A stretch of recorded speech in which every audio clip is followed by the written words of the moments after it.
Društvo gluhih in naglušnih Pomurja Murska Sobota je v počastitvi svoje 60. obletnice delovanja skupaj z Rdečim križem Slovenije svoje člane in druga društva pozvalo k krvodajalski akciji, ki bo potekala po vsej Sloveniji.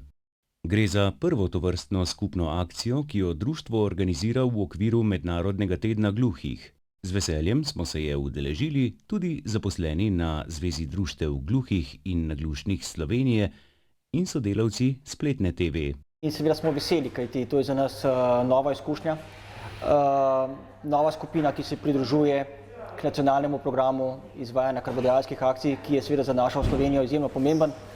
Krvodajalska mreža v Sloveniji je izjemno dobro razvita, razvijamo jo v sodelovanju s transfuzijsko službo nepretrgoma že 60 let.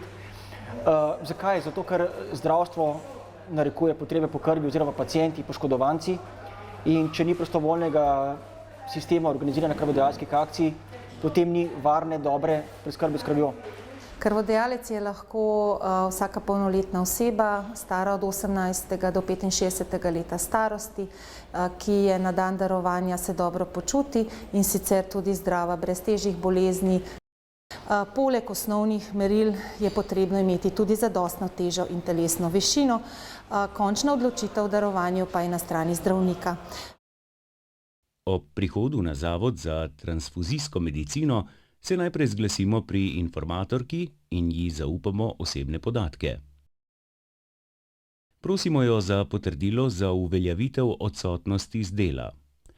Nato izpolnimo obrazec o svojem zdravstvenem stanju, sledi odvzem krvi iz prsta, merjenje tlaka in pregled pri zdravniku. Gluhota oziroma naglušnost nista razloga, da ne bi mogli dati krvi. Kljub vsemu pa obstajajo izjeme. Gluhota je lahko povezana z nekaterimi stanji, ki onemogočajo darovanje krvi, kot so hude poškodbe centralnega živčnega sistema, torej poškodbe glave, težja obolenja ali pa procesi v glavi, in to je tisto, kar lahko omogoči oziroma onemogoči darovanje krvi.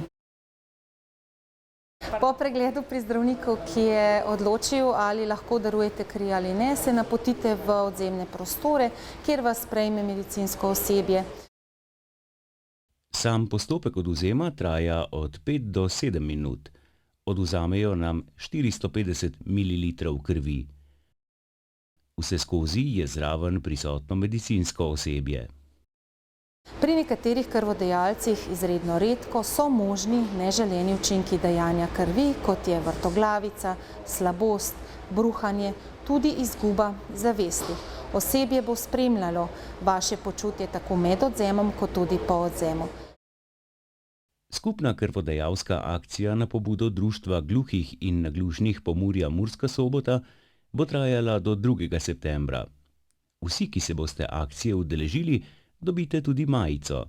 Sicer lahko kri darujete kadarkoli v katerem od centrov za transfuzijsko dejavnost.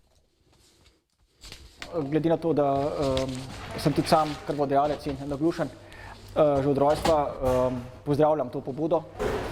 Nič ne boli, nič ne stane, damo pa lahko največ, kar lahko, del svoje krvi, ki smo jo dobili od staršev. To zdravje, vrednote predajamo naprej, nekomu rešimo življenje.